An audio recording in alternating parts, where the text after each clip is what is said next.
اللهم صل على محمد وعلى آل محمد كما صليت على إبراهيم وعلى آل إبراهيم إنك حميد مجيد.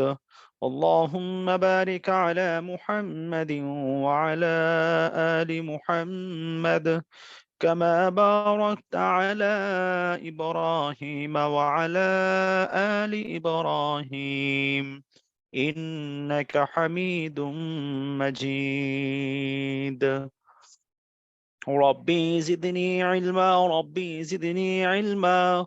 رب اشرح لي صدري ويسر لي أمري واحلل عقدة من لساني يفقه قولي وبك نستعين يا مستعان. الله لا إله إلا هو الحي القيوم لا تأخذه سنة ولا نوم له ما في السماوات وما في الأرض من ذا الذي يشفع عنده إلا بإذنه يعلم ما بين أيديهم وما خلفهم ولا يحيطون بشيء من علمه إلا بما شاء وسع كرسيه السماوات والأرض ولا يؤوده حفظهما وهو العلي العظيم. اللهم إنا نسألك علما نافعا وعملا متقبلا وشفاء من كل داء.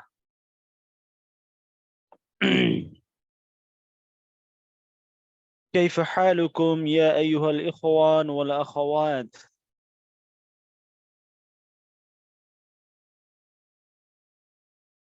كيف حال يا أستاذ؟ الحمد لله أنا بخير ما شاء الله. الحمد لله أنا بخير ما شاء الله ما شاء الله. وأنت؟ الحمد لله أنا أيضا بخير. أيضا মানে কি জানা আছে?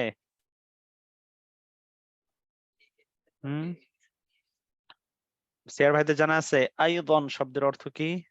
হ্যাঁ এই তো মাশাআল্লাহ কয়েকজন বলেছেন আমিও। আনা আইদন মানে আমিও। আম অলসো ফাইন। নরমালি আমরা যেরকম ইংলিশে কাউকে জিজ্ঞাসা করি যে হাউ আর ইউ, তো উত্তরে আম ফাইন এন্ড ইউ, তো এন্ড ইউ এটাকে ওয়ান্ত, তো প্রতি উত্তরে আনা আইদান বিখাইর, আমিও ভালো আছি, I'm also fine, like that. Okay, last ক্লাসে আমরা কি বিষয় আলোচনা করেছিলাম মনে আছে? গতকালকে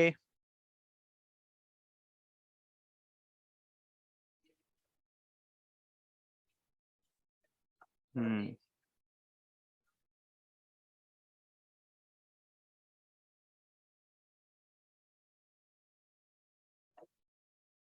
হুম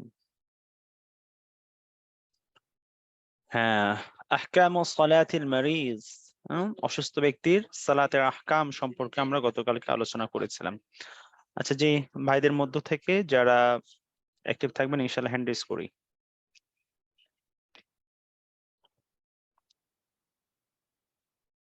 জি, একজন ভাই হ্যান্ড রেজ করেছেন, আরো দুই তিনজন ভাই হ্যান্ড রেজ করুন। ভাইদের মধ্যে যারা, হ্যাঁ আচ্ছা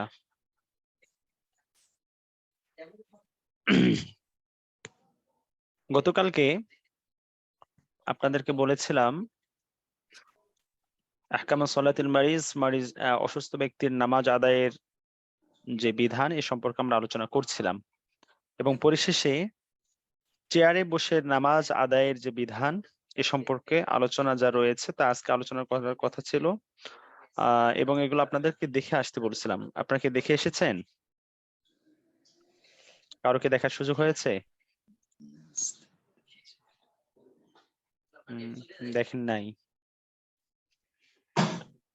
আচ্ছা, সবকটা দেখেছেন? গতকালকে যতটুকু পড়া হয়েছে ততটুকু দেখেছেন? জি উস্তাদ, আলহামদুলিল্লাহ। আচ্ছা, তাহলে সবক থেকে কি জিজ্ঞাসা করতে পারি? ইনশাআল্লাহ। ইনশাআল্লাহ। আচ্ছা,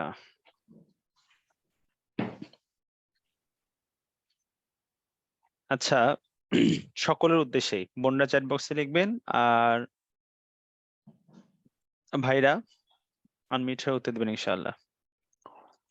বলেন, আমি যদি অসুস্থ হয়ে যাই এবং নামাজে জাস্ট মনে করেন যে কিয়াম অবস্থায় সর্বোচ্চ আমি 30 সেকেন্ড দাঁড়িয়ে থাকতে পারি, এরপর আর দাঁড়িয়ে থাকা আমার পক্ষে সম্ভবপর হয় না, তাহলে আমি ফরজ নামাজ যখন আদায় করব, নামাজের শুরু থেকেই কি আমি বসে নামাজ আদায় করব, না আমার নামাজ আদায় করার প্রসেসিংটা কি হবে?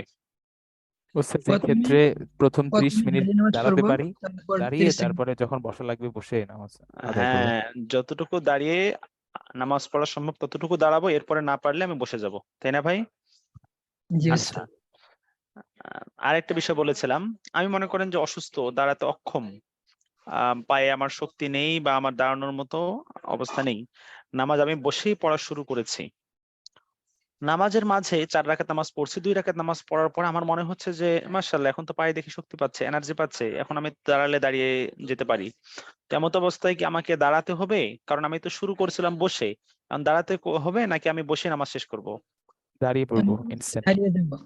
হ্যাঁ, যখনই আমার কুওয়াত শক্তি বা দাঁড়ানোর সক্ষমতা চলে আসবে, তাৎক্ষণিকভাবে আমাকে দাঁড়িয়ে বাকি নামাজ কন্টিনিউ করতে হবে, তাই না ভাই? জি উস্তাদ। আচ্ছা, একজন অসুস্থ ব্যক্তি যখন তার মুমূর্ষু অবস্থায় মাথা দ্বারা ইশারা করেও নামাজ পড়ার সক্ষমতা নেই, মাথা দ্বারা যে সে ইশারা করবে এতটুকু তার সক্ষমতা নেই, মানে ইশারা করে নামাজ পড়ার মতো তার অবস্থা নেই, অর্থাৎ সে হয়তোবা সেন্সলেস হয়েছে, জ্ঞান হারিয়ে ফেলেছে, তো এরকম অবস্থায় কয় ওয়াক্ত নামাজ অতিক্রম হলে তার উপর নামাজ মওকুফ হবে? 6 ওয়াক্ত। 6 ওয়াক্ত, তাই না? আমি যদি 4 ওয়াক্ত নামাজ এরকম অবস্থায় থাকি, এরপরে আমার জ্ঞান ফিরে আসে, তাহলে বিগত 4 ওয়াক্ত নামাজের হুকুম কি? কাজা কাজা করতে পড়তে হবে। হবে। হ্যাঁ, কাজা করতে হবে। মাশাআল্লাহ, এই তো আপনারা পড়েছেন, জাযাকুমুল্লাহু আহসানুল জাযা। আচ্ছা, এরপরে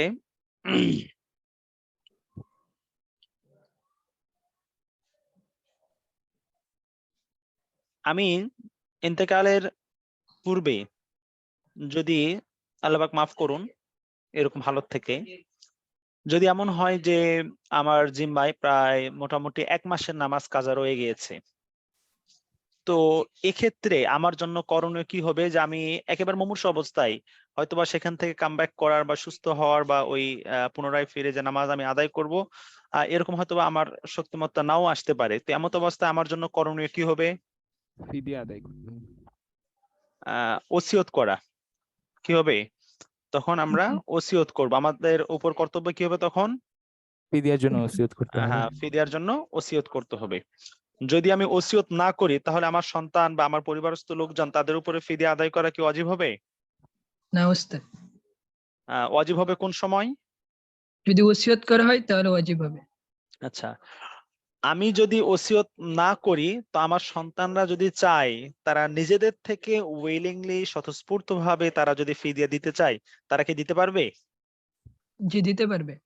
হ্যাঁ, দেওয়াটা উত্তম, মুস্তাহাব বলা হয়েছে, আশা করা যায় যে তাদের এই ফিদিয়া দেওয়ার দ্বারা আমার যে নামাজগুলো কাজা হয়েছে আল্লাহ পাক হয়তোবা এটা কবুল করবেন এবং আমার গুনাহ খাতা মাফ করবেন, তাই না ভাই? জি জি উস্তাদ। আচ্ছা, জি, মাশাআল্লাহ। আচ্ছা, এবার আমরা আসি চেয়ারে বসে সালাত আদায় করার বিধান। ভাই কিংবা বোন, অনেক বোনেরা আছেন বাড়িতে থাকা অবস্থায় একটু কাজ করেছেন, টায়ার্ড লাগছে, খুব ক্লান্ত, এই নামাজে উঠে বসে এত ক্লান্তি, ভালো লাগে না, চেয়ারে বসে নামাজ আদায় করলাম, নামাজ হবে? হবে না। হবে না উস্তাদ। হুম, আচ্ছা ঠিক আছে, নামাজ হবে কি না এই হুকুম আজকে আমরা দেখব। গতকালকে বলেছিলাম যে আমাদের বর্তমান সময়ে এটা একটা ট্রেডিশনে পরিণত হয়েছে, আমাদের সমাজের এক শ্রেণীর মানুষ, বিশেষ করে যারা নেতৃস্থানীয় ব্যক্তি আছেন, মসজিদ কমিটিতে মসজিদের সভাপতি, সেক্রেটারি বা ঊর্ধ্বতন কোনো কর্মকর্তা বা দায়িত্বশীল ব্যক্তি, এরকম ব্যক্তিরা নরমালি দেখা যায় বেশিরভাগ এটা যে মসজিদে গিয়ে এভাবে চেয়ারে বসে নামাজ আদায় করেন। সমাজে যারা একটু প্রভাব প্রতিপত্তি আছে তো মসজিদে গিয়েও যার একটু দাপট খাটে, তো এই মানুষগুলো দেখা যায় সাধারণত চেয়ারে বসে নামাজ পড়ে। ওজোর থাক বা না থাক, দুনিয়ায় সব জায়গায় বিচরণ করতে পারে, নরমালি সব জায়গায় সাধারণভাবে চলাফেরা, হাঁটা, উঠা বসা সবই চলছে, কিন্তু মসজিদে আসলে তিনি মাজুর হয়ে যান এবং চেয়ারে বসে নামাজ আদায় করেন। আজকে আমরা জানবো যে চেয়ারে বসে নামাজ আদায় করার বিধানটা কি। দেখুন, উপমহাদেশের মধ্যে অন্যতম মাশহুর, বিজ্ঞ এবং একসেপ্টেড একজন ইসলামিক স্কলার, শুধু উপমহাদেশের মধ্যে না, পুরো ওয়ার্ল্ডের মধ্যে যদি আপনি শীর্ষ 3 জন স্কলারকে নির্ধারণ করেন, সেই শীর্ষ 3 জনের মধ্যেও যিনি অন্যতম থাকবেন তিনি হলেন আল্লামা তকি ওসমানী হাফিজাহুল্লাহ তাআলা। নাম শুনেছেন আপনারা? জি জি উস্তাদ। হ্যাঁ, জি he was a chief justice of Pakistan. পাকিস্তানের একসময় তিনি প্রধান বিচারপতি ছিলেন। আল্লাহ সুবহানাহু ওয়া তাআলা ইলমের মধ্যে এত বেশি মজবুতি দান করেছেন এবং এত অধিক ইলম দান করেছেন, আল্লাহু আকবার। তিনি যে কত সংখ্যক বই লিখেছেন আল্লাহ সুবহানাহু ওয়া তাআলা ভালো জানেন। তার লিখিত বই এমন একজন ব্যক্তি যে প্রত্যেকটি সেক্টর, প্রত্যেকটি ক্ষেত্রে যার কলম রয়েছে, অর্থনীতি নিয়ে বলেন, সামাজিক নীতি নিয়ে বলেন, রাষ্ট্রনীতি নিয়ে বলেন, হাদিসের ব্যাখ্যা বিশ্লেষণকে কেন্দ্র করে বলেন, কোরআনের তাফসীর নিয়ে বলেন, সর্বক্ষেত্রে যার পরিপূর্ণ দক্ষতা আছে। ইভেন পুরো ওয়ার্ল্ডের মধ্যে যারা মনে করেন যে ফাইন্যান্সিয়াল নলেজ নিয়ে যারা আরো অনেক বেশি ডেভেলপমেন্ট এবং প্রোগ্রেসের প্রত্যাশা রাখে, এবং যারা মনে করেন যে ইসলামিক অর্থনৈতিক নিয়ে খুব বেশি ডিপলি ভাবনা রাখেন, তারা পর্যন্ত তকি সাহেব হাফিজাহুল্লাহকে খুব বেশি ফলো করেন। কারণ অর্থনীতি নিয়ে তার যে অগাধ জ্ঞান, আল্লাহু আকবার।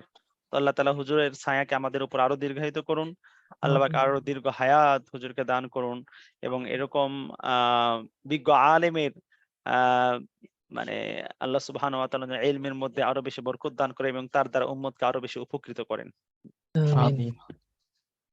আল্লাহু আকবার। তো তাকি উসমানী হাফিজাহুল্লাহ তিনি তার কিতাবে কিতাবুস সালাত, এই চ্যাপ্টারের মধ্যে চেয়ারে বসে সালাত আদায়ের যে বিধান, এখানে বেশ কিছু নেগেটিভ বিষয়কে তুলে ধরেছেন, যে চেয়ারে বসে নামাজ আদায় করলে কি কি বিষয়ে সাধারণত ব্যতিক্রমী এবং দৃষ্টিকটু এবং একজন মুসলমানের সাথে অসামঞ্জস্যপূর্ণ বিষয় চোখে পড়ে, সেই বিষয়গুলো তিনি কয়েকটি উল্লেখ করেছেন। তার মধ্যে কয়েকটি আমরা এখানে জানবো।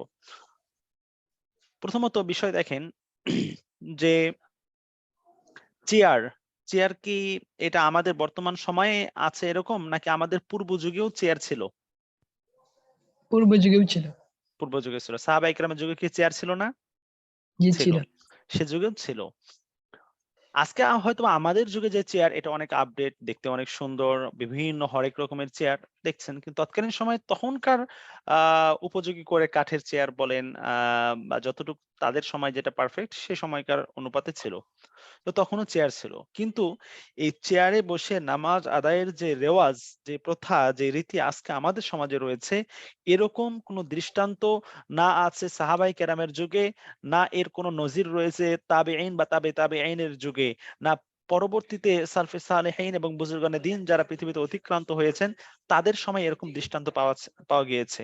চেয়ার পূর্বে ছিল, তারাও অসুস্থ হয়েছেন, তাদেরও বিভিন্ন প্রবলেম হয়েছে, কিন্তু চেয়ারে বসে নামাজ পড়ার যে প্রথা, এই প্রথার কোনো নজির বা দৃষ্টান্ত পূর্বের যুগে সাহাবায়ে কেরামের যুগ, তাবেঈনের যুগ, তাবেঈনের যুগ এবং সালফে সালেহীনের যুগে এটা পাওয়া যায় নাই। বুঝতে পেরেছেন ভাই? জি উস্তাদ। বরং এই রেওয়াজটা শুরু হয়েছে বিগত কয়েক বছর থেকে। আমরাও ছোটবেলায় এটা কখনো কল্পনা করি নাই। আজ থেকে আপনি 20 বছর আগে দেখবেন যে এর দৃষ্টান্ত নেই বললে চলে। কিন্তু বিগত 8-10 বছর থেকে এই বিষয়টা, প্রথাটা ব্যাপকভাবে ছড়িয়ে পড়েছে। বিভিন্ন মসজিদে চেয়ারের উপস্থিতি দেখা যায়। আচ্ছা, তো খয়রুল কুরুন এবং নবী আলাইহিস সালামের ভাষ্য অনুপাতে স্বর্ণালী যুগ যে বলা হয়, এই যুগে চেয়ার ছিল, মানুষ ছিল, সুস্থ অসুস্থ সর্বশ্রেণীর মানুষ ছিল, কিন্তু তাদের মাঝে চেয়ার ব্যবহার করে নামাজ আদায়ের কোনো রেওয়াজ বা কোনো মেসাল, কোনো দৃষ্টান্ত, কোনো এক্সাম্পল আমরা পাই না। বিধায় এটি বর্তমান সময়ে আবিষ্কৃত বা বর্তমান সময়ে নতুন করে মানে প্রথাগতভাবে মানুষ এটিকে ব্যবহার করে থাকে। বর্তমানে এটা রেওয়াজ হয়ে গিয়েছে। বিধায় এই কুসংস্কার থেকে আমাদেরকে বেরিয়ে আসতে হবে। দ্বিতীয় আরেকটি বিষয় হলো যে নামাজ যখন বান্দা আদায় করবে, তো বান্দা বা বান্দি আমরা হলাম আল্লাহ পাকের গোলাম বা দাস বা দাসী। তো আল্লাহ তাআলার সামনে দাঁড়িয়ে যখন আমরা সালাত আদায় করছি, তো বান্দা নিজেকে যত বেশি বিনয়ী করবে, বান্দা নিজেকে যত বেশি অবনমিত করবে, নিজেকে যত বেশি মডেস্ট এবং ছোট মনে করবে, আল্লাহ সুবহানাহু ওয়া তাআলার কাছে তার মর্যাদা তত বেশি বৃদ্ধি পায়। আমরা সাধারণত একটু খেয়াল করে দেখি, একটু জাস্ট ট্রাই টু ইমেজিন ইট, যখন আমরা অফিসে থাকি বা ক্লাসে যাই, যদি আমাদের স্যার বা আমাদের বস বা আমাদের ম্যানেজার হঠাৎ করে অফিসে এসে যান, তো তাৎক্ষণিকভাবে আমরা চেয়ার থেকে উঠে দাঁড়াই কিনা? জি, দাঁড়িয়ে যাই। তাই না ভাই? জি ওস্তাদ। সাধারণত আমাদের থেকে বয়সে সম্মানী বা পজিশনে সম্মানী, তার অবস্থান, তার মর্যাদা আমার থেকে বেশি, এরকম কেউ আমার সামনে আসলে তাকে দেখে আমি চেয়ার থেকে দাঁড়িয়ে যাই কিনা? দাঁড়িয়ে যাই। দাঁড়িয়ে যাই, তাই না? তো একজন মানুষ, একজন ব্যক্তি, সে ফাইন্যান্সিয়াল দিক থেকে হোক বা তার মর্যাদা, তার ডিগ্রি, তার পজিশনের দিক থেকে সে আমার থেকে ঊর্ধ্বে, তাকে দেখলে আমি দাঁড়িয়ে যাই। কিন্তু রাজাধিরাজ আহকামুল হাকিমিন, আসমান ও জমিনের মালিক আল্লাহ পাক রব্বুল আলামিন, তার সামনে দাঁড়িয়ে আমি নামাজ আদায় করছি, অথচ আমি চেয়ারে বসে নামাজ আদায় করছি। আল্লাহু আকবার। যে মানুষের সামনে মানুষকে দেখে আমি দাঁড়িয়ে যাই, আর আল্লাহ পাকের সামনে আমি আল্লাহ পাকের হুকুম আদায় করব, সেখানে বসে আদায় করব, এটা কিভাবে সম্ভব? তো একজন বান্দা যে প্রকৃত মুমিন, প্রকৃত ঈমানদার, যে নিজেকে আল্লাহ পাকের প্রকৃত অনুগত বান্দা মনে করে, তো ওই বান্দা কখনো আল্লাহ পাকের সামনে নিজেকে বড় মনে করতে পারে না। তো যদিও বা এটি নিজেকে বড় মনে করা বা তাকাব্বুর বা অহংকারের বিষয় আমি সরাসরি বলছি না, কিন্তু একজন বান্দা হিসেবে কখনো আল্লাহ সুবহানাহু ওয়া তাআলার সামনে বিনয়ীর যেই ভাব বা একজন বিনয়ী ব্যক্তির যেই পন্থা, যেই অ্যাট্রিবিউটস, যে ক্যারেক্টারিস্টিক থাকা উচিত, এখান থেকে বেরিয়ে আসা বা ওই পন্থা অবলম্বন না করা এটা মোটেও উচিত না। সুতরাং কোন প্রকৃত ঈমানদার ব্যক্তি যে আল্লাহ পাকের সামনে নিজেকে ঝুঁকিয়ে দেয়, নিজেকে বিলীন করে দিতে চায়, তার জন্য উচিত হবে এমন পন্থা বা এমন সুরতকে পরিহার করা এবং চেয়ার বাদ দিয়ে মাটিতে বসে নামাজ আদায় করা। কেন? কারণ যদি আমরা আল্লাহ পাকের সামনে মাটিতে বসে যাই, জমিনে মাথা ঠেকাই, আমরা যদি রুকুর জন্য হেলে যাই, যদি আমরা মাটিতে বসে পড়ি, তো তখন আমাদের বিনয়ী ভাবটা বেশি প্রকাশ পায় চেয়ারে বসে নামাজ আদায় করার থেকে। ঠিক কিনা ভাই? জি ওস্তাদ। চেয়ারে বসে আমার মাঝে যে বিনয়ী ভাবটা, এটা বেশি, নাকি আমি মাটিতে বসে নামাজ আদায় করলে তখন আমার মধ্যে ছোট হওয়া বা বিনয়ী ভাবটা বেশি? মাটিতে বসলে। মাটিতে বসলে, তাই না ভাই?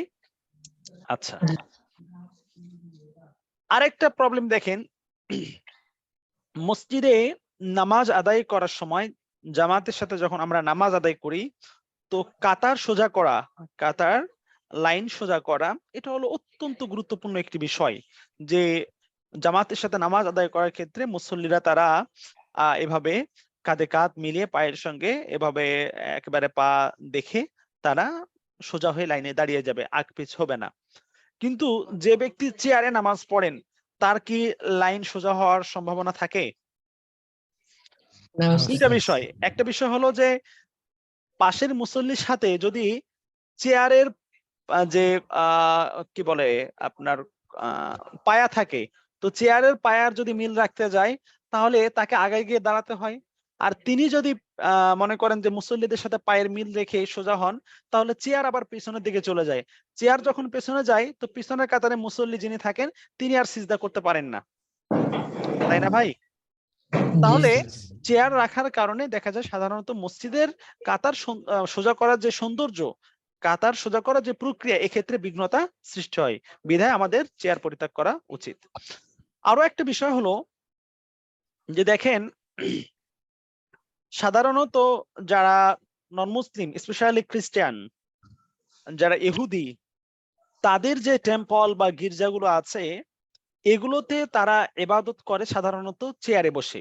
তাদের গির্জাগুলিতে চেয়ার, বেঞ্চ ইত্যাদি বিভিন্ন ধরনের বসার আসন আছে।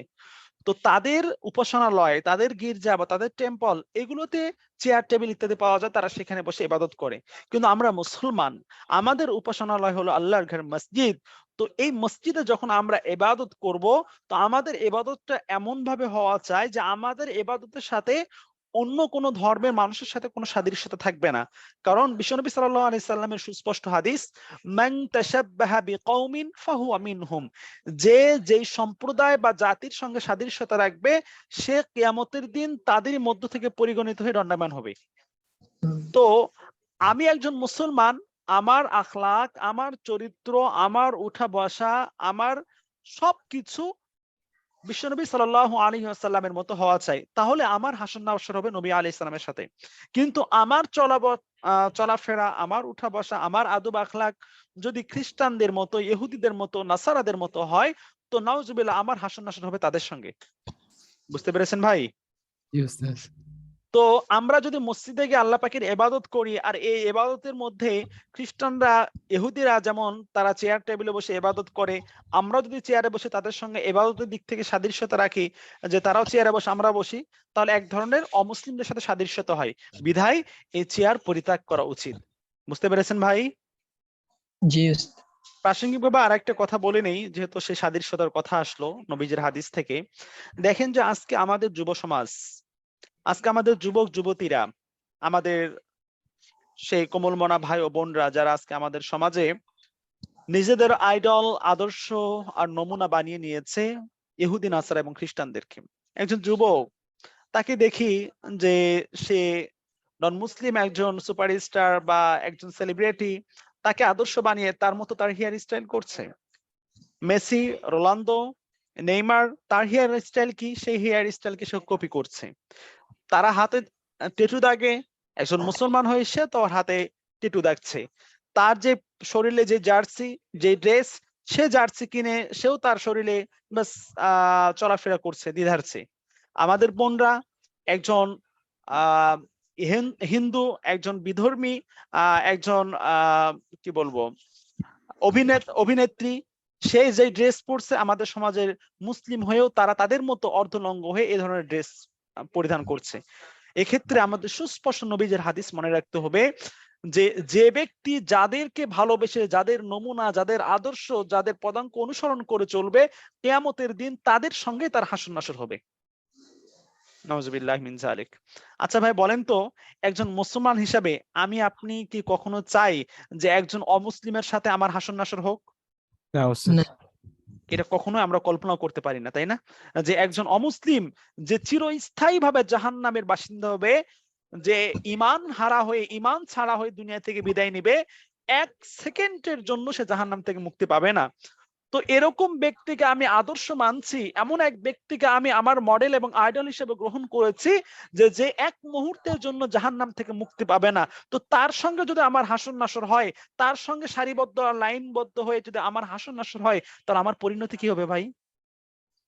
এই জন্য আমাদের মনে রাখতে হবে, আমাদের প্রত্যেকের জন্য আদর্শ নমুনা হলেন বিশ্বনবী সাল্লাল্লাহু আলাইহি ওয়াসাল্লাম।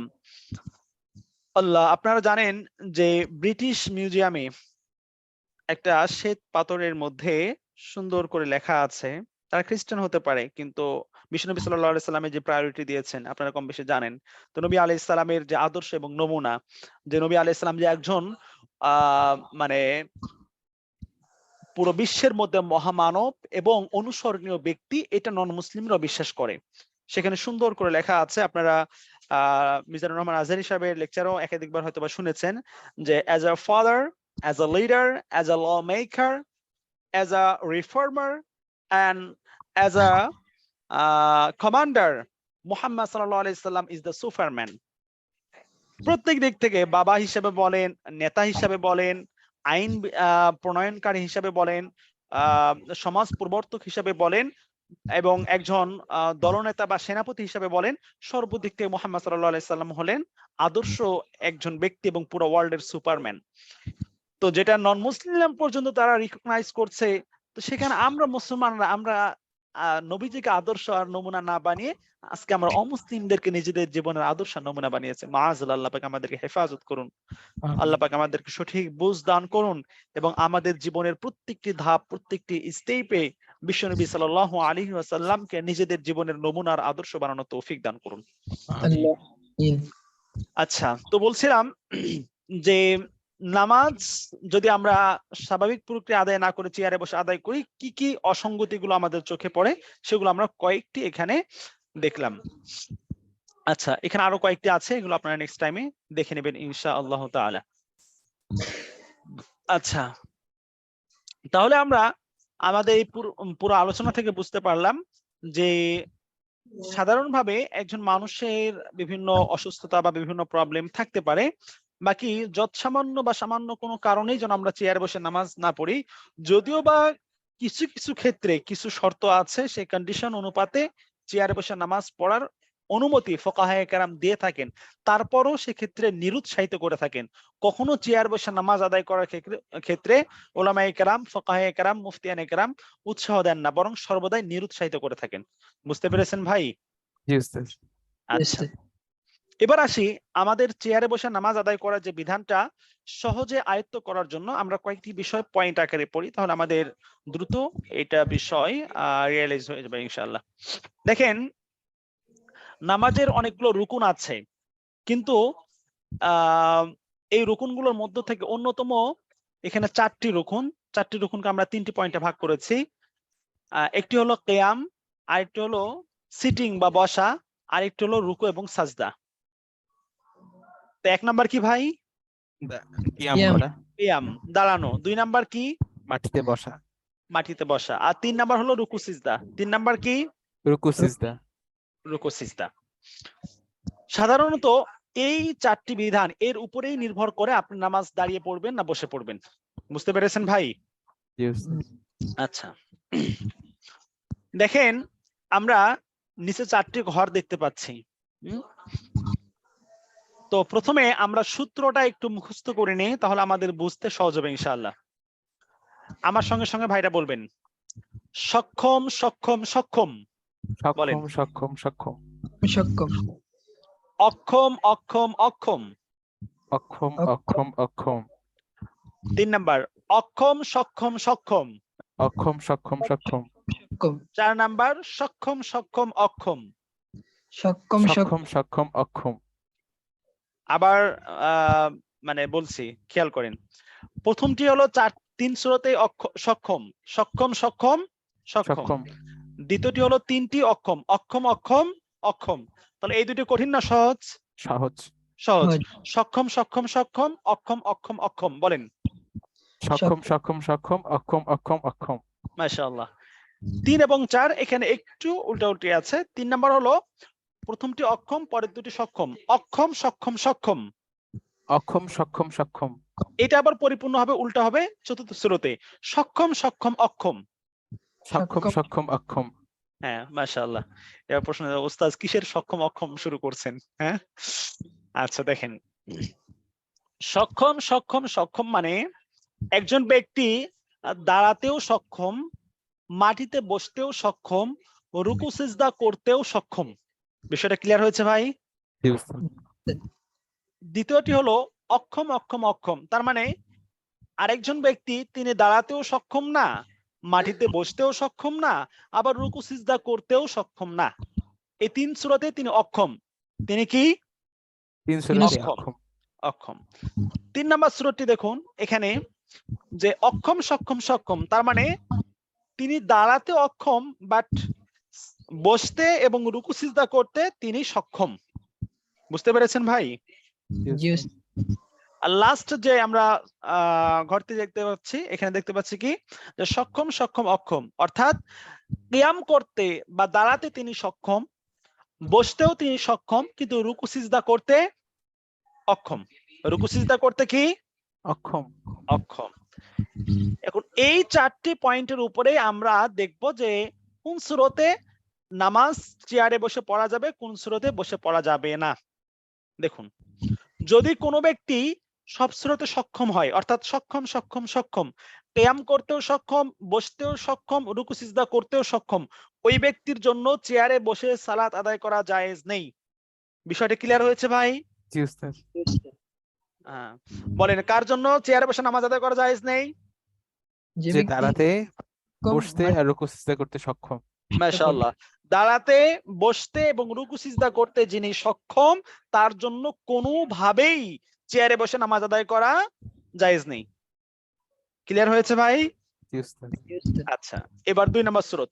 অক্ষম অক্ষম অক্ষম, অর্থাৎ দাঁড়াতেও সক্ষম না, মাটিতে বসতেও সক্ষম না, রুকু সিজদা করতেও সক্ষম নয়। তো এমন ব্যক্তির ক্ষেত্রে চেয়ারে বসে নামাজ আদায় করা জায়েজ আছে। এই ব্যক্তির জন্য কি আছে? চেয়ারে বসে নামাজ আদায় করা যায় না। মানে এই ব্যক্তি যেহেতু মাটিতেও বসতে পারেন না, দাঁড়াতেও পারেন না, রুকু সিজদা করতেও পারেন না, তো তার জন্য যেভাবে নামাজ পড়া সম্ভব হবে সেভাবে তিনি নামাজ পড়বেন। যদি চেয়ারে বসে তিনি ইশারায় নামাজ পড়তে পারেন তো চেয়ারে বসে পড়বেন। যদি তিনি বসতে যেতে পারেন না, শুয়ে যদি তিনি ইশারায় নামাজ পড়েন, শুয়ে নামাজ পড়তে পারবেন। বুঝতে পেরেছেন ভাই? জি জি উস্তাদ। আচ্ছা, তাহলে 2 নম্বর সূরাটিকে বলুন তো। দাঁড়াতেও দাঁড়াতে, বসতে এবং রুকু সিজদা করতে অক্ষম, তিনি বসে নামাজ আদায় করতে পারবেন চেয়ারে চেয়ারে বসে। হ্যাঁ, আদায় করতে তিনি পারবেন। চেয়ারে বসে কি করতে পারবেন? সালাত আদায় নামাজ করতে পারবেন। সালাত আদায় করতে পারবেন। মাশাআল্লাহ। 3 নম্বর সূরত। অক্ষম সক্ষম সক্ষম। 3 নম্বর সূরাটিকে বলেন। অক্ষম সক্ষম সক্ষম। হ্যাঁ, মানে একজন ব্যক্তি দাঁড়াতে সক্ষম না, কিন্তু মাটিতে বসতেও পারে, আবার রুকু সিজদাও করতে পারে। তো এই ব্যক্তির জন্য চেয়ারে বসে নামাজ আদায় করা জায়েজ নাই। এই ব্যক্তির জন্য কি নাই? চেয়ারে বসে নামাজ আদায় করা জায়েজ নেই। তাহলে সে কি করবে? বসে ইশারায় বসে সে নামাজ আদায় করবে। রুকু, যেহেতু সে রুকু সিজদা করতে পারছে বাট সে দাঁড়াতে পারছে না, তাহলে ওই ব্যক্তির জন্য উচিত হবে সে বসে নামাজ আদায় করবে। কিভাবে নামাজ আদায় করবে? বসে বসে, নামাজ মাটিতে বসে মাটিতে রুকু বসে, মাটিতে সালাত আদায় বসে করবে। সালাত আদায় করবে। কারণ সিজদা করা এটা কি ওয়াজিব নাকি ফরজ?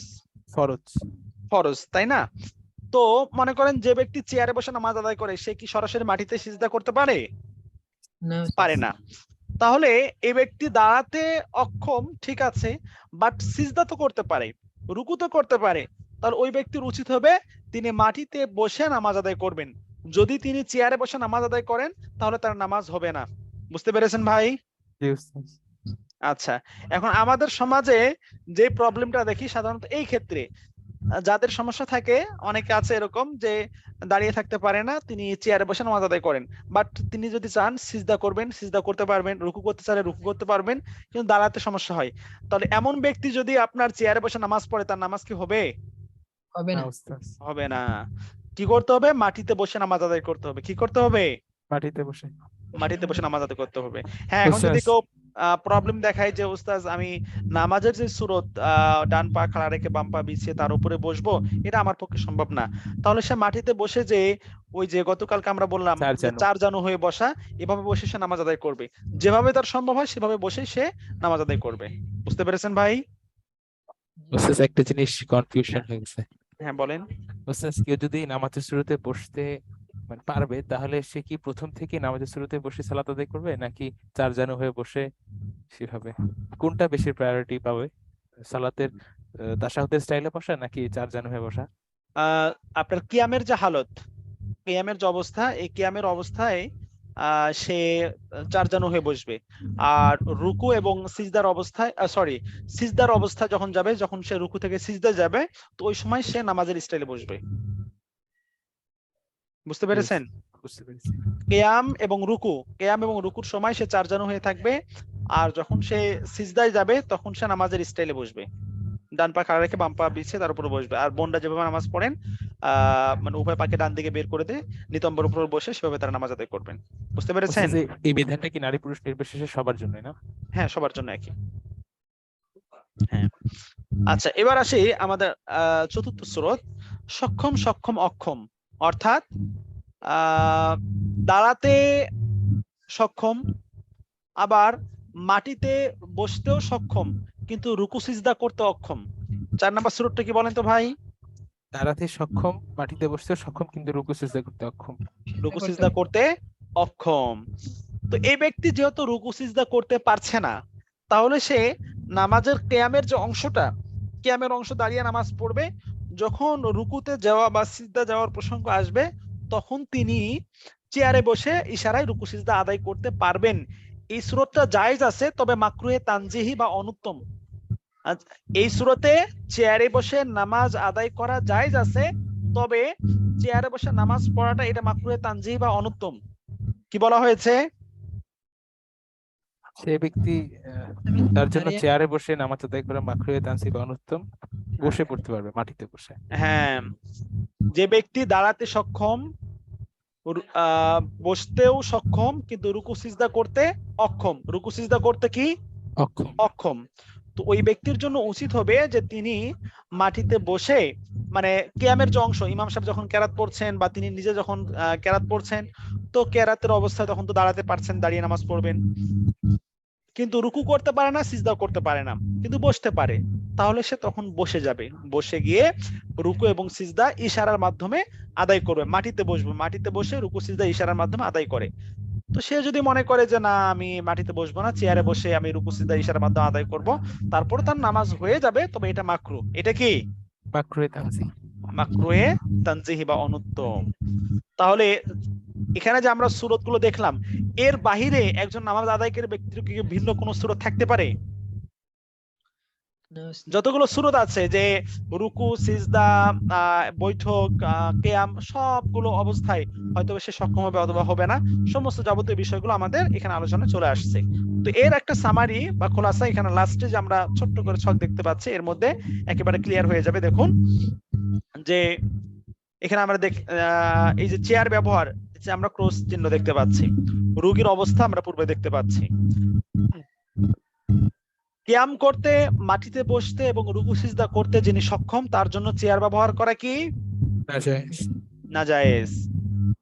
দাঁড়াতে অক্ষম কিন্তু মাটিতে রুকু সিজদা করতে সক্ষম, ওই ব্যক্তির জন্য চেয়ার ব্যবহার করা কি নাজায়েজ। নাজায়েজ। আচ্ছা, দাঁড়াতে, মাটিতে বসতে এবং রুকু সিজদা করতে কোনোটাতেই সক্ষম না, সবগুলোতেই তিনি অক্ষম, এই ব্যক্তির জন্য চেয়ারে বসে নামাজ আদায় করা কি জায়েজ। জায়েজ। দাঁড়াতে, মাটিতে বসতে সক্ষম কিন্তু রুকু সিজদা করতে অক্ষম, তার হুকুম কি মাকরুহে তানজিহ। মাকরুহে তানজিহ। এতটুকু বিষয় কি ক্লিয়ার হয়েছে? জি উস্তাদ। তাহলে চেয়ারে বসে নামাজ আদায় করার বিধান আপনাদের কোনো অস্পষ্টতা আছে? না উস্তাদ। ভাইরা বলেন, চেয়ার ভাইরা বলতে পারেন, চেয়ার বসে নামাজ আদায় করার ব্যাপারে কোনো আর সন্দেহ আছে? না উস্তাদ, নাই। না উস্তাদ, যে- মোটামুটি আহ, ক্লিয়ার। হ্যাঁ, আচ্ছা, ঠিক আছে, জাযাকুমুল্লাহ। উস্তাদ একটা ধরন হ্যাঁ, বলবো। হ্যাঁ বলুন। যদি এমন হয় দাঁড়াতে পারছেন, দাঁড়াতে সক্ষম কিন্তু মাটিতে বসতে আর রুকু সিজদা করতে অক্ষম, একটু হয়তো মাজার সমস্যা অথবা হাঁটুতে সমস্যা, তাহলে উনি কি চেয়ারে বসতে পারবেন? দাঁড়াতে সক্ষম, বাকিগুলো অক্ষম। মানে রুকু সিজদা করতেও অক্ষম, মাটিতে বসতেও অক্ষম। অক্ষম, ওই ব্যক্তির জন্য উনি কি একবার মাটিতে বসতে পারেন না? একবারেই না। তাহলে চেয়ার বসে নামাজ পড়া যায় আছে। যদি একবারে না পারেন, তাহলে ওই যে লাস্টে যে সূরত আছে না, এই সূরতের মধ্যে পড়বে। এখানে যদিও বা বলা হয়েছে যে বসতে সক্ষম, বসতে সক্ষম হলে তখন তাকে মাটিতে বসে নামাজ আদায় করাটাই উত্তম হবে। আর যদি মাটিতে বসতেও সক্ষম না হন, তাহলে তিনি চেয়ার বসে নামাজ আদায় করতে পারবেন। বুঝতে পেরেছেন ভাই? জি উস্তাদ। হ্যাঁ, আচ্ছা, ঠিক আছে। আচ্ছা, এতটুকু বিষয়ের উপরে চ্যাট বক্স ওপেন করে দিচ্ছি। যে চেয়ারে বসে নামাজ আদায় করা যতটুকু আমরা আলোচনা করলাম, এ ব্যাপারে বোনদের কি কারো কোনো অস্পষ্টতা আছে বা কোনো বিষয় বুঝে আসেনি এরকম আছে?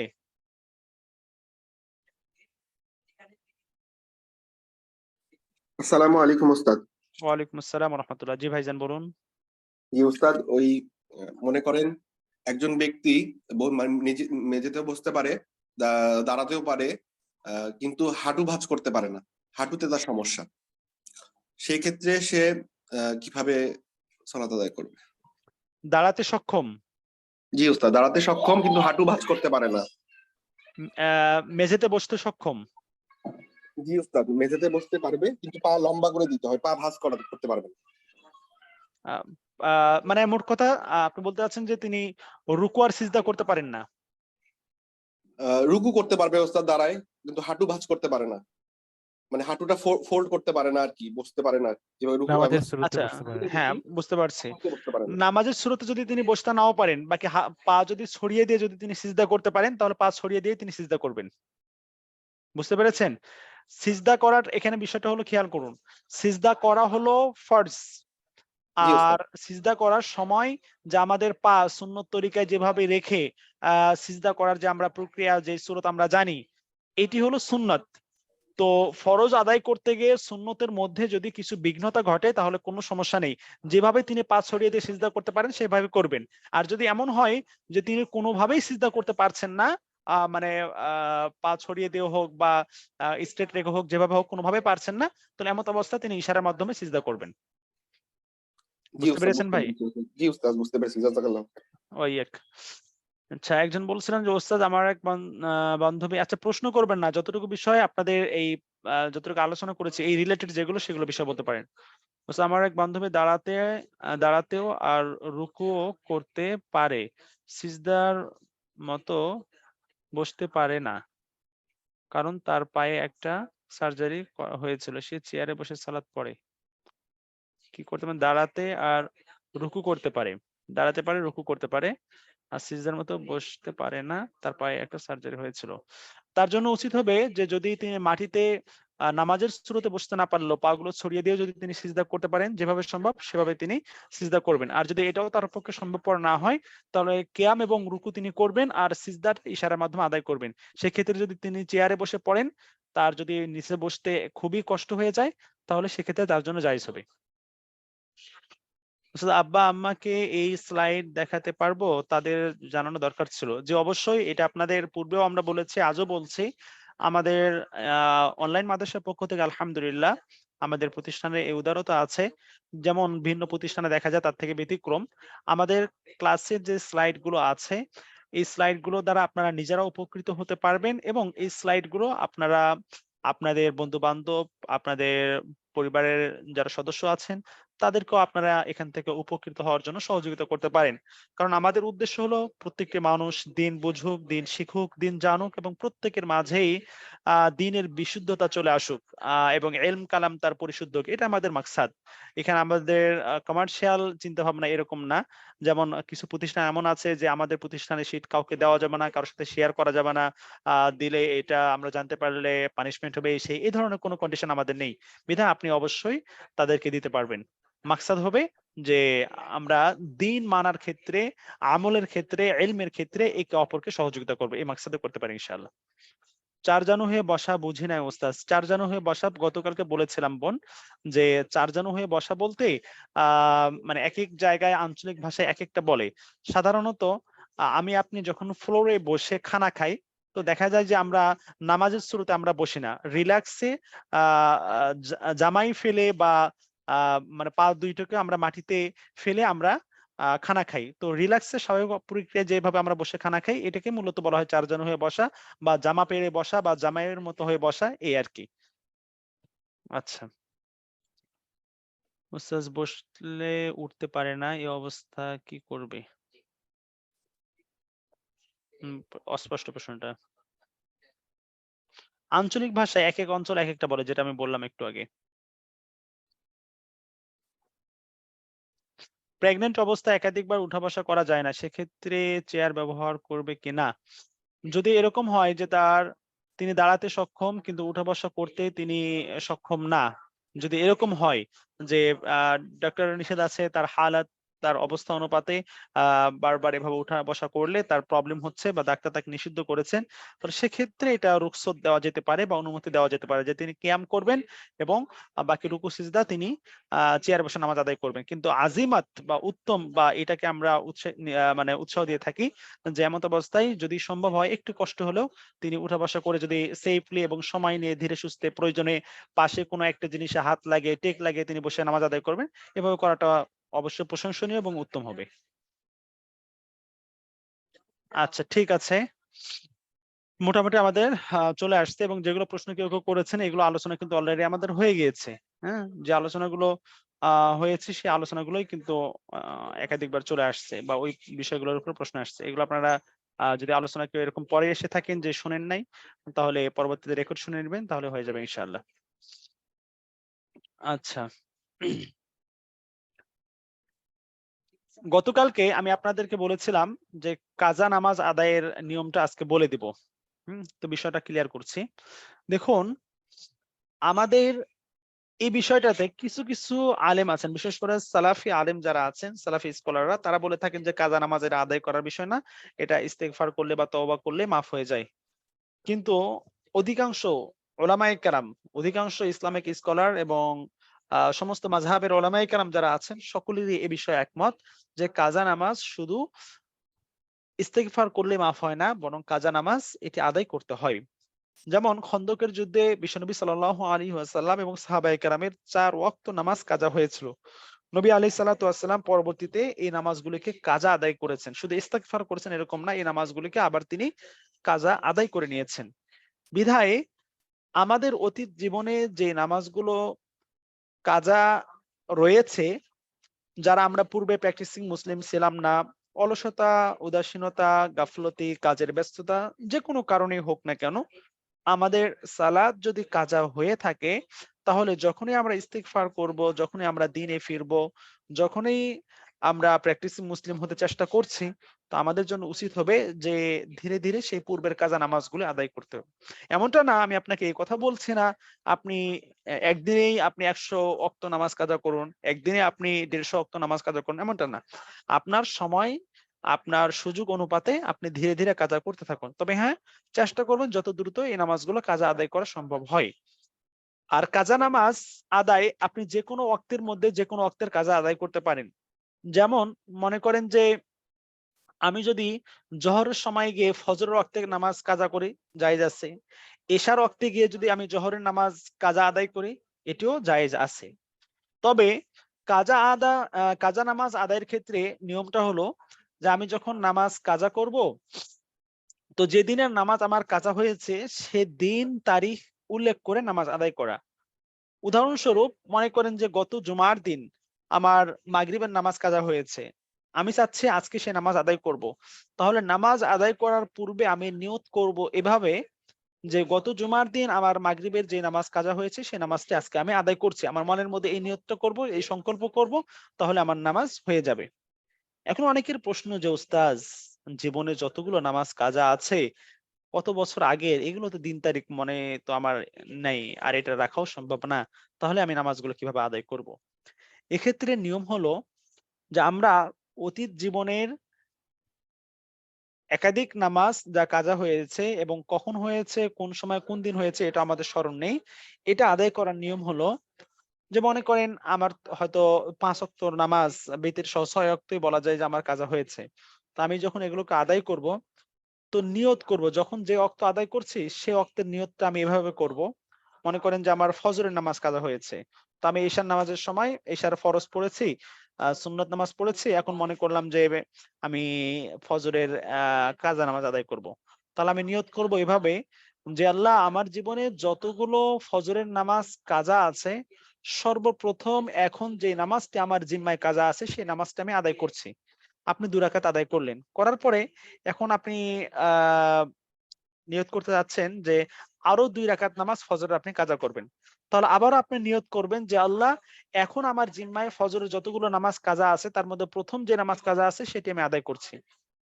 আদায় হয়ে গেল, আবার আপনি চাচ্ছেন যে আরো 2 রাকাত কাজা করবেন, যে আল্লাহ, আমার জিম্মায় যতগুলো ফজরের ফরজ নামাজ এখন কাজা আছে তার মধ্যে প্রথম যেটি আছে আমি সেটি আদায় করছি। মনে হবে যে ওস্তাদ একই রকম নিয়ত হয়ে যাচ্ছে না? হ্যাঁ, নিয়ত একই রকমই। কারণ আপনি প্রথমবার যে 2 রাকাত পড়লেন, এটি আপনার জিম্মায় মনে করেন যে আপনার 5 ওয়াক্ত নামাজ কাজা আছে, কথার কথা ফজরের 5 ওয়াক্ত নামাজ কাজা আছে। তো প্রথম যে নামাজটি কাজা ছিল সেটি আপনার মাইনাস হয়ে গেল, আপনার জিম্মা থেকে সাকিত বা আদায় হয়ে গিয়েছে, এটা আপনার জিম্মা থেকে মাইনাস হয়েছে। এরপরে যেই 4 ওয়াক্ত নামাজ কাজা আছে, তো আপনি পরবর্তীতে আবার যখন সেকেন্ড টাইমে নিয়ত করছেন, তো এই 4 ওয়াক্তের মধ্যে যেটা প্রথম সেটা আপনার পক্ষ থেকে আদায় হয়ে যাচ্ছে। থার্ড টাইম এসে যখন আপনি আবারও নিয়ত করছেন যে আল্লাহ, আমার জিম্মায় যতগুলো কাজ আছে তার মধ্যে প্রথমটা আদায় করছি, তাহলে বাকি এই 3 ওয়াক্তের মধ্যে যেটি প্রথম সেটি আপনার জিম্মা থেকে সাকিত হয়ে যাচ্ছে। এভাবে আপনি নিয়ত করবেন। তো এটা ফজরের উদাহরণ দিলাম, এভাবেই সেম প্রত্যেক ওয়াক্তের আপনি নিয়ত করবেন। আমি এশার নামাজ কাজা করতে যাচ্ছি, তো আল্লাহ, আমার জীবনে যতগুলো এশার নামাজ কাজা আছে তার মধ্যে প্রথম যেটি আমার জিম্মায় কাজা আছে সেটি আমি আদায় করছি। বাস এভাবে আপনি নিয়ত করে আদায় করতে থাকবেন। তো আদায় করতে করতে দেখবেন যে একটা সময় অটোমেটিকলি আসবে, বা আপনার একটা ধারণা, রাফলি একটা ধারণা আপনার চলে আসবে এমন যে আপনার পূর্বের জীবনে যতগুলো কাজা হয়েছে মনে হয় সবগুলো আপনার আদায় হয়েছে। এরকম একটা আত্মবিশ্বাস বা একটা কনফিডেন্স আপনার মাঝে চলে আসবে। তো তখন মনে করবেন আপনার কাজা হয়ে গিয়েছে, তখন আর আপনাকে আদায় করতে হবে না। আর কাজা যখন আমরা করব, কোন ওয়াক্তের নামাজ কাজা করব, তো ওই ওয়াক্তের যে সুন্নত নামাজগুলো আছে পূর্বে বা পরের যে সুন্নত আছে, সুন্নত কাজা করতে হয় না। কাজা নামাজ শুধু হয় ফরজের। আমাদের 5 ওয়াক্ত যে ফরজ নামাজ, ফজরের 2 রাকাত, জোহরের 4 রাকাত, আসরের 4 রাকাত, মাগরিবের 3 রাকাত, এশার 4 রাকাত এবং বেতেরের 3 রাকাত, এই যে নামাজগুলো বললাম শুধু এই নামাজগুলো কাজা করতে হবে। এর পূর্বে বা পরের যে 2 রাকাত 4 রাকাত করে সুন্নত নামাজগুলো আছে, সুন্নত বা নফল নামাজের কাজা হয় না। বুঝতে পেরেছেন ভাই? ভাইরা জি কি বুঝতে ওস্তাদ, পেরেছেন? জি ওস্তাদ। আচ্ছা,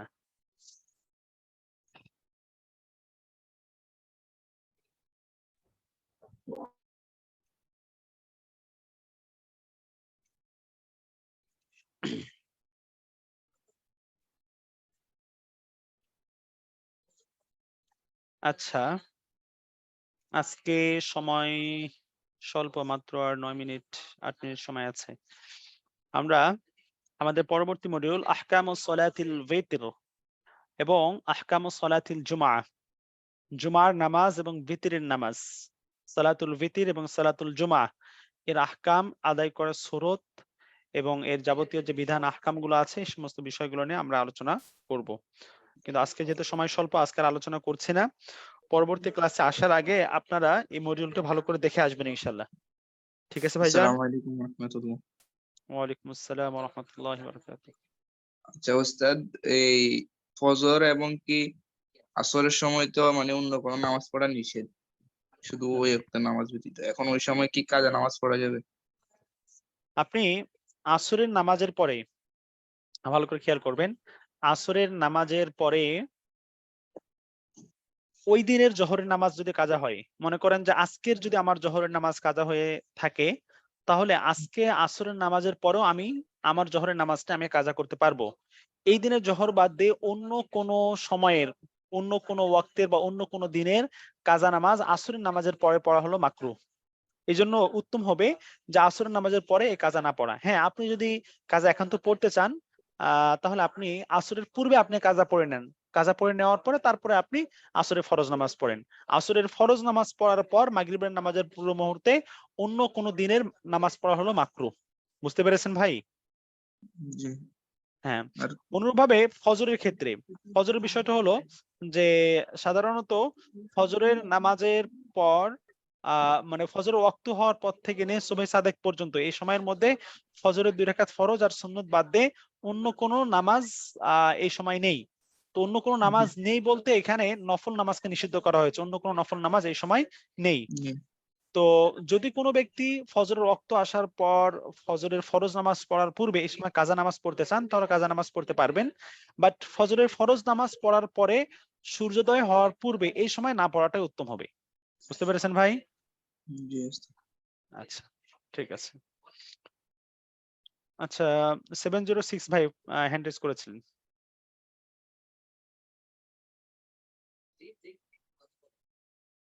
ওস্তাদ ওনাকে আনমিউট করে দিতে কিন্তু কথা বলতে।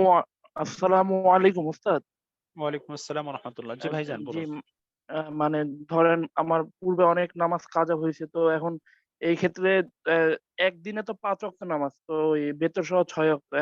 ওই নামাজগুলো যদি আমি উস্তাদ একসাথে পড়তে চাই, যে সারা দিনের নামাজ আমি ধরেন একদিনে 6 ওয়াক্ত, তো ফজরের 2 রাকাত সুন্নত, ফরজ, জোহরের 4 রাকাত ফরজ, আসরের 4 রাকাত ফরজ, মাগরিবের 3 রাকাত ফরজ, এশার, মানে এইভাবে যদি একদিনেরটা পুরো আমি একসাথেই পড়তে চাই, ধরেন সকালবেলা একটা সময় থাকে, 10টা থেকে 12টা, মানে জোহরের আগ পর্যন্ত, এই সময় যদি টানা আমি পড়ে ফেলতে চাই, মানে ওই একদিনের পুরাটা, এভাবে কি পড়া যাবে ওস্তাদ?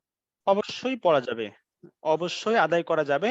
শুধুমাত্র মাকরুহ যে ওয়াক্তগুলি আছে, যে সময় তা নামাজ পড়া নিষিদ্ধ, যে 3টি মানে নিষিদ্ধ সময় আছে, সূর্যোদয়, দ্বিপ্রহর এবং সূর্যাস্ত, এই 3 সময় এবং আসরের পরে যে মাকরুহ সময় আছে, যে যে আমি একটু আগে বললাম, এই সময় বাদ দিয়ে আপনি যে কোনো সময় একসঙ্গে আপনি যদি 5 ওয়াক্ত না, একসঙ্গে আপনি যদি 10-15 ওয়াক্তেরও নামাজ কাজা করতে চান, তারপর আপনি পারবেন।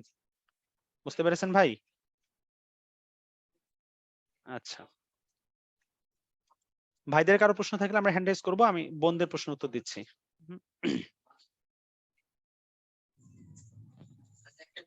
আসসালামু আলাইকুম ওয়া রাহমাতুল্লাহ। ওয়ালাইকুম আসসালাম ওয়া রাহমাতুল্লাহ। উস্তাদ জি, আমার ওই কোমরে আর পায়ে হাঁটুতে ব্যথা আছে, আগে আমি চেয়ারে পড়তাম, এখন আমি চেয়ারে পড়ি না, দাঁড়াই নামাজ পড়ি এবং সিজদা রুকু সবই করতে পারি, কিন্তু তাশাহুদের যে বসার টাইমটা, এই বসার টাইমটা আমি হাঁটু ভাঁজ করে বসতে পারি না। তো এই যদি আপনি অবস্থায় হাঁটু ভাঁজ করে সুন্নত তরিকা যদি বসতে না পারেন, পা জি, গুলোকে ডান দিকে ছড়িয়ে দিয়ে আপনি বসতে পারেন? আমি ডান দিকে 2 পাও ছড়াই দিয়ে এই পিছনে রানের উপরে বসতে পারি, কিন্তু এটা মেয়েদের বসার মতো হয়ে যায় আরকি। এটাই কোনো সমস্যা আচ্ছা, আছে কিনা? হ্যাঁ, যেহেতু এটি আপনি ইচ্ছাকৃতভাবে করছেন না, আপনার একটু জি না, ওযর জি বা না। একটু প্রবলেম আছে, আপনার ব্যথার কারণে, যন্ত্রণার কারণে আপনি এভাবে বসছেন। বিধায় এভাবে নামাজ পড়লে মেয়েদের সাথে যদিও বা বাহ্যিক সাদৃশ্যতা পাওয়া যাচ্ছে, কিন্তু আপনার নামাজে কোনো সমস্যা হবে না। যাক, ওইটাই আমি টেনশনে ছিলাম যে যেহেতু মেয়েদের আচ্ছা, না, না, বসাটা না, কোনো সমস্যা নেই। জাযাকাল্লাহ। জি। আচ্ছা আচ্ছা ওস্তাদ, এই যে অনেক আলেম থেকে শুনছি যে মানে ওনারা বলতেছে যে আগের নামাজগুলা, কাজা নামাজগুলোর জন্য তওবা ইস্তেগফার করলে হয়। মানে এই আচ্ছা, আমি ক্ষেত্রে এটা মানে এটা সত্যি বলেছিলাম ভাই। এটা আমি পূর্বে বললাম। এক্ষেত্রে অনেক আলেম না, এটা হচ্ছে সালাফি আলেম যারা সালাফি আলেম তারা এই ধরনের মত পেশ করে থাকেন। কিন্তু অধিকাংশ উলামায়ে কেরাম এবং যত মাযহাব, হানাফি মাযহাব, মালিক মাযহাব, শাফি মাযহাব, হাম্বলি মাযহাব, সব মাযহাবের উলামায়ে কেরাম সকলের দৃষ্টিভঙ্গি এটাই যে ফরজ নামাজ শুধু ইস্তেগফার করলে না, ফরজ নামাজের অবশ্যই কাজা আদায় করতে হবে। শুধু তওবা করলে বা ইস্তেগফার করলে মাফ হবে না। তওবা ইস্তেগফার তো অবশ্যই করতে হবে, যে আমার নামাজ কাজা হয়েছে, তওবা ইস্তেগফার অবশ্যই করতে হবে। তওবা ইস্তেগফারের সাথে সাথে আবার এগুলো কাজাও করতে হবে। বুঝতে পেরেছেন ভাই? এটা তাদের পার্সপেক্টিভ, তারা বলতে পারেন, কিন্তু অধিকাংশ উলামায়ে কেরামের যে মত, সে মত আমি আপনাদের সামনে ব্যক্ত করলাম। মানে ওস্তাদ এটা বলতে চাচ্ছি যে কোনটা বেশি শক্তিশালী এর মধ্যে? অবশ্যই অধিকাংশ উলামায়ে কেরাম যেদিকে অবস্থান করেছেন সেটাকেই আমরা প্রাধান্য দেব, এটাই শক্তিশালী হবে। আরেকটা বিষয় আমি আপনাদেরকে বলি, অনেক সময় আমরা নফল নামাজ পড়ি। অবশ্যই নফল নামাজ, যে ওয়াক্তের যে নফল নামাজগুলো আছে, যে সময় যে নফল নামাজগুলো আছে, এগুলো আমরা আদায় করার অবশ্যই আমরা চেষ্টা করব। কিন্তু আমি তাদেরকে, যাদের নামাজ অধিক কাজা রয়ে গিয়েছে, তাদেরকে আমি বলব যে আমরা খুব বেশি নফল নামাজ, যদি আমার জিম্মায় কাজা নামাজ থাকে, আমি যদি নামাজ কাজা করে থাকি আমার জীবনে, তাহলে আমার জন্য উচিত হবে প্রথমে কাজা নামাজগুলো আগে আদায় করে নেওয়া। এরপরে বা এর পাশাপাশি আমি নফল নামাজ পড়তে পারি। হ্যাঁ, আপনি নফলও পড়বেন, কাজাও পড়বেন, আলহামদুলিল্লাহ। তবে আপনি নফল পড়তে গিয়ে কাজা নামাজগুলো আদায় করবেন না, সেগুলো আপনার জিম্মায় রেখে দিবেন। তাহলে আমি আপনাকে এই ক্ষেত্রে নিরুৎসাহিত করব। আপনি ওই নফলের স্থলে আপনি কাজা নামাজ পড়ুন। আপনি ১২ রাকাত আপনি নফল নামাজ পড়ছেন, ১০ রাকাত আপনি নফল নামাজ পড়ছেন। তো আপনার জিম্মায় যদি নামাজ কাজা থাকে, তাহলে আমি আপনাকে এটা রিকোয়েস্ট করব যে আপনি কাজা নামাজগুলো পড়ুন। কাজা নামাজ আপনি ৮ রাকাত পড়ুন। এরপর আপনি ২ রাকাত নফল পড়ুন। আলহামদুলিল্লাহ। আমি নফলের ক্ষেত্রে আপনাদেরকে নিরুৎসাহিত করতেছি না। এটা তাদের জন্য যাদের নামাজ কাজা আছে। আর যাদের নামাজ কাজা নাই, তো আলহামদুলিল্লাহ আপনি অধিক হারে নফল পড়ুন, কোনো সমস্যা নেই। উস্তাদ, আচ্ছা, আহ, জি, জি ভাইজান। এই বিষয়ে একটা হাদিস ওনারা যে মতটা পেশ করেন, ওখানে এই বিষয়ে একটা হাদিস ওনারা বলেন যে নফল নামাজের বিপরীতে, মানে যখন ফরজ নামাজগুলোর ঘাটতি থাকবে তখন নফল নামাজ দিয়ে এগুলোকে পূর্ণ করে দেওয়া হবে, এরকম। আচ্ছা ভাইজান, এখানে বিষয়টা হলো কি, হাজার হাজার এক রাকাত ২ রাকাত না, হাজার হাজার নফল নামাজ, হাজার হাজার রাকাত নফল নামাজকে যদি এক পাল্লায় রাখা হয়, আর এক ওয়াক্ত যদি ফরজ নামাজকে অপর পাল্লায় রাখা হয়, এই এক ওয়াক্ত ফরজের সমতুল্য হাজার হাজার রাকাত নফল নামাজও হবে না। বুঝতে পেরেছেন ভাই? জি, সেটা তো তাহলে অবশ্যই। এখন প্রশ্ন কিন্তু যে এটা ওস্তাদ, তাহলে হাদিসের মধ্যে যে বলা হয়েছে যে নফলের মাধ্যমে ফরজের ঘাটতি পূরণ করা হবে, কিসের ঘাটতি? এই ঘাটতি হলো নামাজের মধ্যে যেই পরিমাণ খুশু, খুজু, ইখলাস থাকা চাই, যেই আন্তরিকতা, যে কনসিয়াসনেস নিয়ে আমাদের সালাত আদায় করা চাই, এক্ষেত্রে আমাদের অনেক সময় ত্রুটি বিচ্যুতি হয় কিনা? জি, জি, অবশ্যই। হ্যাঁ, তো এই ত্রুটি বিচ্যুতি নামাজের মধ্যে যেই ইখলাস নিয়ে, যে আন্তরিকতা নিয়ে, যে খুশু নিয়ে আল্লাহ পাকের যে ভয় ভীতি নিয়ে নামাজ আদায় করার দরকার, এই জায়গাতে আমাদের ত্রুটি রয়ে যায়। আর এই ঘাটতিটা পূরণ করা হবে নফলের মাধ্যমে। বুঝতে পেরেছেন? সরাসরি কোনো ফরজ নামাজের ঘাটতি নফলের দ্বারা করা হবে না। আচ্ছা, ওস্তাদ, একটা প্রশ্ন ছিল। আচ্ছা, লাস্ট কোয়েশ্চেন, হ্যাঁ টাইম বেজে ওস্তাদ, গেছে। আজকে আচ্ছা, আর দীর্ঘ করছি না। আচ্ছা, সাথে কাজার বলে দেই যে ক্ষেত্রে, আগামী হ্যাঁ, আগামী সোমবার যেহেতু আমাদের প্রশ্ন উত্তর ক্লাস আছে, বোনরা মন খারাপ করবেন না, প্রশ্ন উত্তর দিতে পারলাম না, এইজন্য আফওয়ান। সোমবারে আপনারা প্রশ্ন উত্তর ক্লাসে জয়েন করবেন, সেখানে উত্তর দেওয়ার চেষ্টা করবেন ইনশাআল্লাহ। জি ভাইজান বলুন। জি ওস্তাদ, আমার একটা প্রশ্ন ছিল যে কাজা আদায়ের ক্ষেত্রে, তো আমাদের পুরনো কাজার ক্ষেত্রে যে ফজরের যে সুন্নত নামাজ এবং যে বিতরের নামাজ, এই দুইটা কি আদায় করতে হবে? জি না, ফজরের সুন্নত কাজা করতে হবে না, এবং বিতরের নামাজ আপনাকে কাজা করতে হবে। বিতরের নামাজ যেহেতু ওয়াজিব, ফরজ এবং ওয়াজিব নামাজের কাজা আছে, সুন্নতের কাজা নেই। আমরা এর ক্ষেত্রে বলেছিলাম যে ফজরের সুন্নতের ক্ষেত্রে ফজরের সুন্নতের বিধান হলো কি যে অন্যান্য সমস্ত সুন্নত থেকে ফজরের সুন্নতটি বেশি গুরুত্বপূর্ণ। এটাকে আকাদুস সুনান বলা হয়, সমস্ত সুন্নতের মধ্যে অধিক গুরুত্বপূর্ণ সুন্নত বলা হয়।